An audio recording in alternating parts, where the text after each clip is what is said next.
สบายดีพี่น้องสบายดีเพื่อนสุขคนเนาะออกกันคือเก่าวันนี้ก็เห็นกระเป๋าเขาเลยพี่น้องของเนี่ยสอบเขาอันนี้เขาลูกเคยพ่อหน่อยล่อขายอย่ามาเบิ่งน้ำกันพี่น้องฝั่งล่าเขาเดี๋ยวนี้เขากิโลละเท่าใดโลละจักบาทนี่ประมาณ10ว่าสิขายประมาณ10หรือประมาณสิขายเบิร์ดไปจักแล้วเงินกับปั้นก็คนละครึ่งไปย่อยครึ่งนึงตอนนี้พ่อค้าเขากำลังมาเอาสบายดีเด้อพี่น้องมาอยู่บ่เข้ามาแล้วหลอดเสือเนาะอู้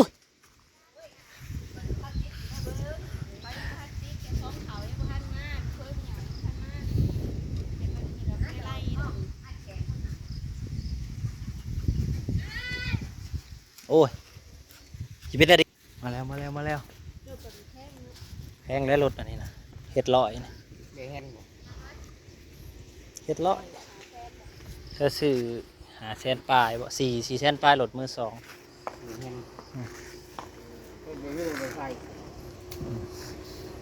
มาแล้ว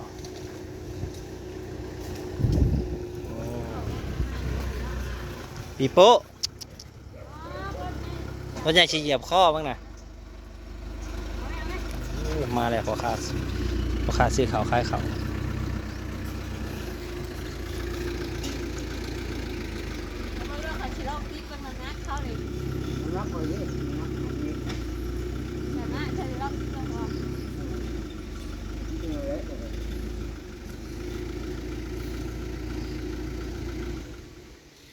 มาพอดีเอาเถอะบอก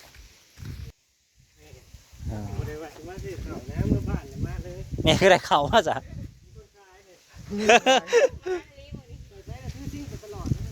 ว้ายรอแต่ของข่าวก่อนจะของข่าวยังไปแก้วข่าวอยู่แป๊บนึงเขาเขาเจ้านะติดต่อให้เขาเจ้าด้วยมันได้แต่8 บาทเท่านั้นก็เดือนบาท2แห้งข่าวนะแน่นอนอยู่แล้วนี่ขึ้นมาทาน นี่จะไปคืนได้เดี๋ยวถ้าช่างเขาจะมุน3 รอบก็ได้ลิโอ้ยเดี๋ยวไปเขาดาวไปบูหาชีวิต50ยังไม่อยากขึ้นยุคเด็ดแห่งนัก50เอ็กเดี๋ยว52อยู่5นี่โอ้ยเท่ารุ่นตัวแซ่บเป็นเท่าฮะแห้งเขานะห้องกู้ก่อนพ้นสิมาอีกบ่ครึ่งมันเป็นเขาเรื่องเขาแต่เฮิงหรอ49นักลงนี่จ่อยเลย49เป็นเขากี่50บ่ไม่นับเด็ก47คนนี้47บ่ฮอดได้พี่น้อย27บ่ฮอดนั่งดีๆไปดูเฮ้ยมันเที่ยงมันถึง0เด้อคนยิงเที่ยงมันถึงคือง่ายลูกอันนี้0เลยเด้นั่งเลยด้วยนี่นั่งไปยืนอันนี้มันกินงกงี้โอ้ยลีนให้กระลายป่ะเนี่ย52แพงบ่ตัวหนึ่งตัวเท่าไรสิ่งเนี่ยยืนหรือนั่งมันก็ซ้ำกันแล้วอะไร49นี่ตัวนั่งโถกันเนื้อมาติดทิ้งดูนั่งเล็ดทิ้งมาหอดเลยมาติดทิ้งดูใช่สิตีไม่ได้ถูกต้องไปหอดูซีเขาก็ซื้อแต่ว่าเขาจะซื้อราคาลุดบันกันลุดไล่เต๋อป่ะขายของซีบันหอยม่วงอยู่เถอะ3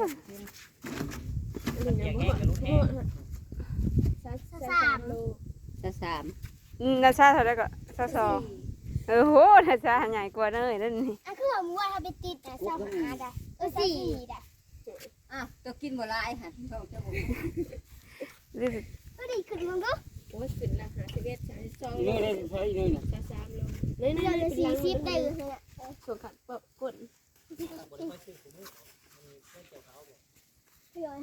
ไปเลย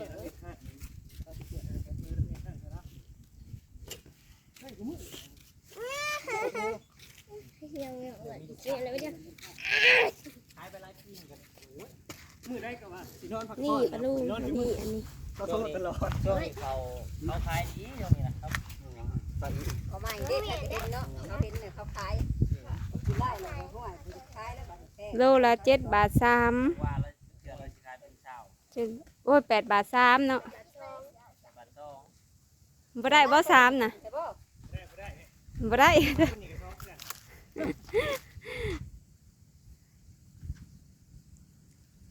นี่ก็8 บาท 2เท่านั้น8 บาท 3ก็บ่ได้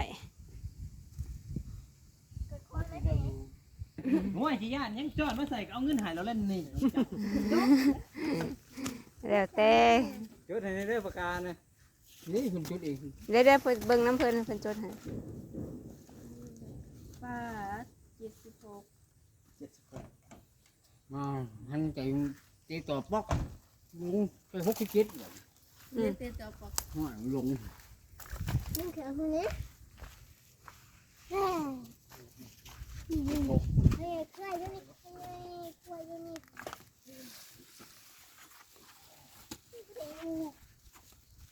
เอาเจ้านี่ก็นักกินเนาะ ถอยไปไหน นักกินเนาะว่านักขึ้นซิ่งจากว่าวเนี่ย โอ้ยว่านักอยู่คือชิงเองนักหรอว่าโอ้เขาเพ่รถชิงเพ่ตอนคือชิง ตอนย่อน่ะนะย่อขึ้นเหล้าซื่อๆจนเหงา ก็คือซิ่งเด้ หัดไปฮอดลมซีนี่ก็ย่อเองอยู่บ่ เขาปาดเลย เขามีกำลังเขาข้านอยู่ก็คือมีเล่นกับรถ บัดนี้ให้รถเขาก็รถเอารถยู่ไปบ่รุ่นใหม่เนาะ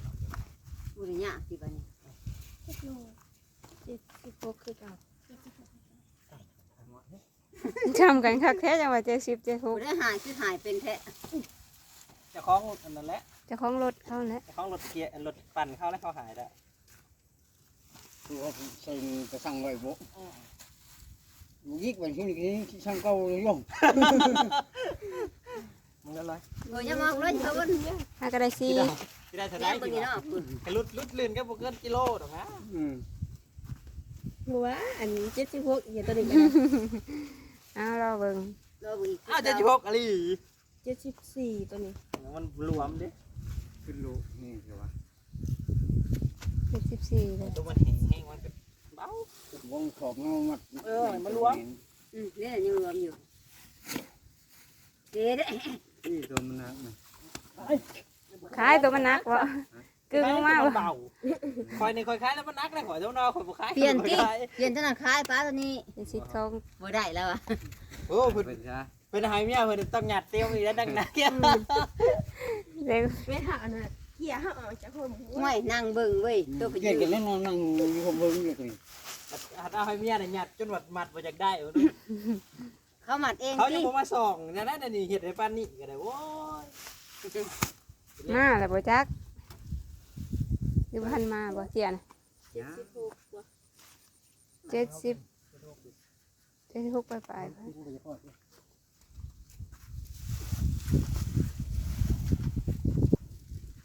นี่ก็เข้าเต็ม อย่ามาใกล้ โดหันมาเป็นนอน เฮ็ดให้เขามันอ่อนนี่ เบิ่งไปนอนเขาเนี่ยรถอันนึง ก็คือจริงเด่น เฮ้ยเขาไปพื้นรถลืมรถห่วยรถเหยียบมึงตายเด้อฮะ ผู้ที่อยู่จริงเรา อย่ามันนอนรถเข้าไปพุ่นเนี่ยก็ ก็ ย่าน จริงยังอื่นที่เห็นไหม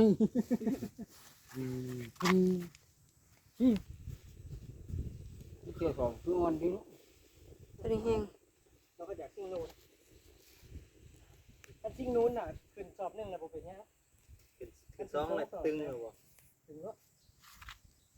ท่านขายข่าวร้ายเนี่ยนี่คือละก่อนก่อนเบิ่งท้องกันรอบขยะแห้ง ปิดเป็นเพียรโซ สมุด3หาเนาะ3หากับ3หานี่เป็น70ที่นู้นน่ะมันสิได้แต่69 กินเป็นกิโล กิ พุ่นเนาะ โลนึงต่อรอบ เขานู้นวันไรหยักสำนี้ แม่ เขาต้องแปลงเลย บ่แป้งเขานู้นนอนเดียว 2 4 6 8 10 ตึกสอบกับ10สอบบ่ 12แต่ว่า นี่ เจ้า เบิ่งนี่มาตุ่มมันนี่คือหูเขาเป็น บ่ขายเบิดเสียว่าให้เมียบ่ตัวนี้ มันสิมี บ่ ตุ่ม ขายตัวนั้นเสียเมื่อ เอามือแม่นั่น เล่นแต่เธอ แน่แต่เธอเพิ่นนะเพิ่นสิเฮ็ดในรายการแล้วแต่ แล้วแต่บ่ กัน เอา โยก เขาจะของเจ้าของ มีแต่แก่เมื่อให้เพิ่นเอื้อนอยู่ ป้าไว้ มันก็ต้อง ยุ เพิ่ บ มขีดไป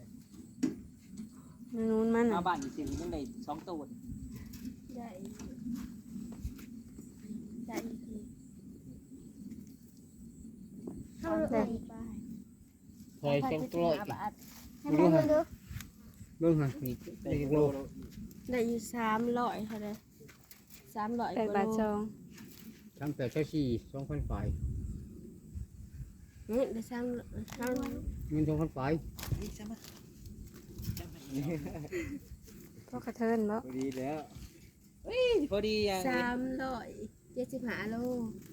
คูณอันนี้ก็ เป็นประช่อง เป็นปลาช่องก็ได้อยู่3,075 บาท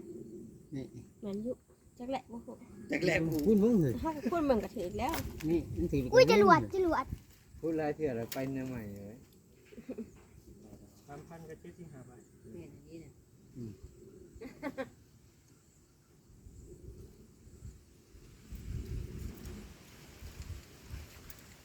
อุ้ยเกี่ยวนี่เอ้ยเกี่ยว โดยเฮ้ยน้องเทียน 8 บาทซอง น้อง โอ้ พวกนี้กี่ไป 8 บาท50ก็บ่ได้เนาะ โมติกี้ได้ยุบไปเลยฮะมันลงต่อลายถ้าบอกเขาเจ้าเกี้ยอยู่ห้องซีเริ่มเลยเกิดมันจะตึง นี่เขาจะตึงเลยเล่นสีน้ำลายเลยคนตาย มันจะเข่าลดดูมันจะเข่าช่างเสื้อผัด ได้เธอรอได้ก็รอเนาะรอขายเป็นราคาเลิกไป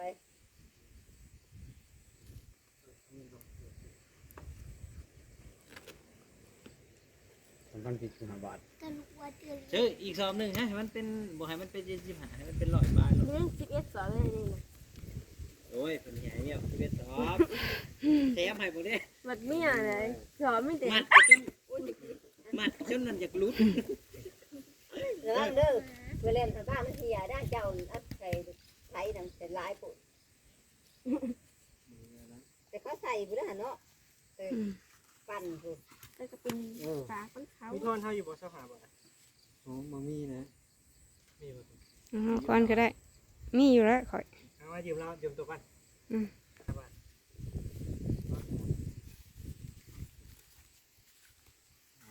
ขอบใจจะถอดขึ้น น้ำมันลิตรนึงบ่ พอขาพาได้เมื่อซ้ำ นี่ พี่น้องเลยพอกันใหม่เด้อขอบคุณหลายๆที่มาเบิ่งมาชมขายไปแล้วพี่น้องเลยเขาสิทธิ์ของเขาเนาะ